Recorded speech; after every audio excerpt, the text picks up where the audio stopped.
Olá amigos, vejam que interessante, aqui temos muitos relâmpagos e clarões. Este vídeo é de fevereiro de 2023, em Ribeirão Preto, à noite. Dê um like, e se inscrevam no canal. Muito grato. Vejamos então.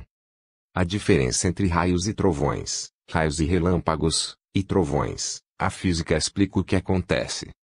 Os raios são grandes descargas elétricas, que ocorrem entre uma nuvem e o solo, entre nuvens ou até mesmo dentro de uma mesma nuvem.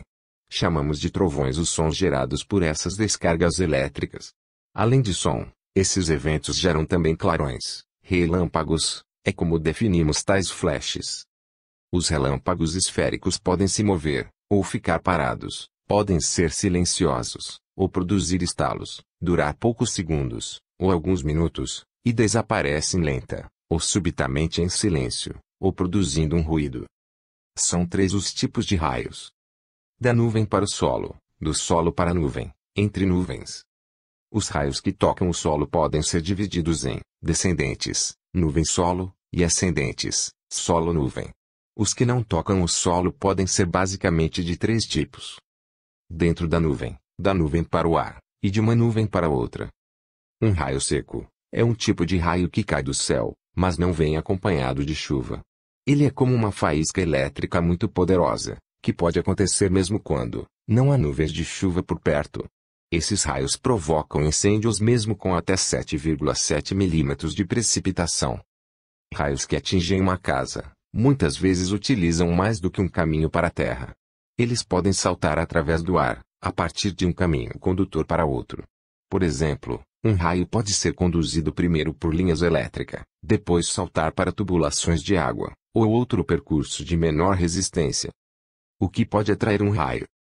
Para ver um raio, é preciso que existam cargas de sinais opostos entre nuvens, ou entre as nuvens e o solo.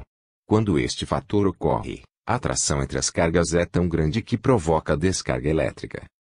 O raio mais poderoso do mundo foi o relâmpago, de 768 km de comprimento, que cruzou 3 estados americanos do norte. A cor do raio mais forte. A luz da descarga de retorno é geralmente branca, mas, da mesma maneira que o pôr do sol, pode ter várias cores. Relâmpagos distantes podem também apresentar outras cores, como amarelo, roxo, laranja ou verde, dependendo das propriedades da atmosfera, entre o relâmpago e o observador. É possível existir relâmpago sem trovão? O raio é uma das forças mais espetaculares da Terra. Uma tempestade vívida e enérgica pode amedrontar qualquer um próximo o suficiente para ver essas exibições intensas do imenso poder da natureza. A aproximação de uma tempestade é inconfundível. Às vezes você ouve o som do trovão antes mesmo de ver algumas nuvens. Mas isso nem sempre é o caso. Sendo assim, é possível haver um relâmpago sem nenhum trovão. O relâmpago é uma descarga estática na atmosfera. Cristais de gelo e gotas de água saltando em torno de uma tempestade criam eletricidade estática, que resulta em diferentes camadas de cargas elétricas positivas e negativas em toda a nuvem e no chão.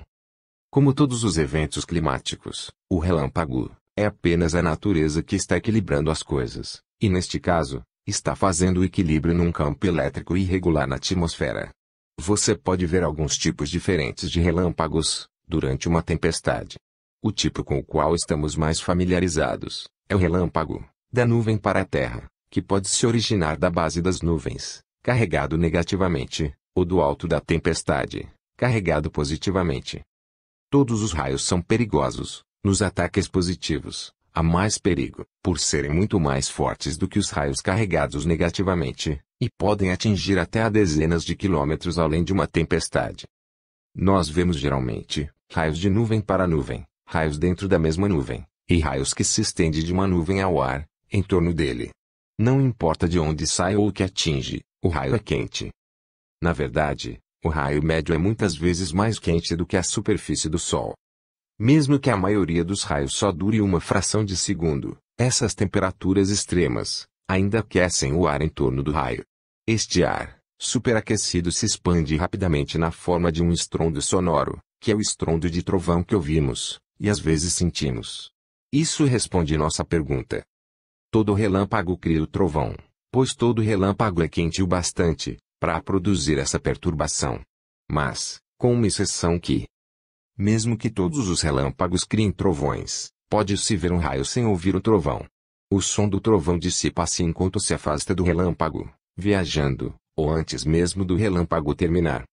Podemos ver o flash de um relâmpago em uma tempestade a mais de 160 km de distância de sua localização.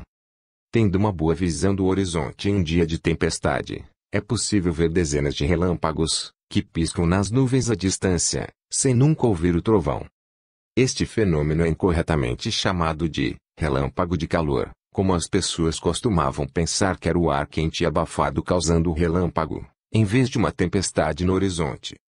O ambiente em torno de nós também pode influenciar a audição do trovão. Chuva forte ou neve podem amortecer o som e reduzir a distância que ele pode percorrer. Características como montanhas, vales e edifícios podem abafar o trovão ou fazer com que ele fique mais alto. Diferentes camadas de temperaturas do ar podem até mesmo amplificar o som do trovão, e inverter a temperatura. O ar quente preso entre duas camadas de ar mais frio numa tempestade, pode causar um fenômeno raro conhecido como canalização, que permite a uma forte fissura de trovão viajar por dezenas de quilômetros, assustando as pessoas que pensam que acabaram de ouvir uma explosão, ao invés de uma tempestade a muitos quilômetros de distância. E finalizando, curtam o vídeo, e se inscrevam no canal. Até mais ver. Bênçãos.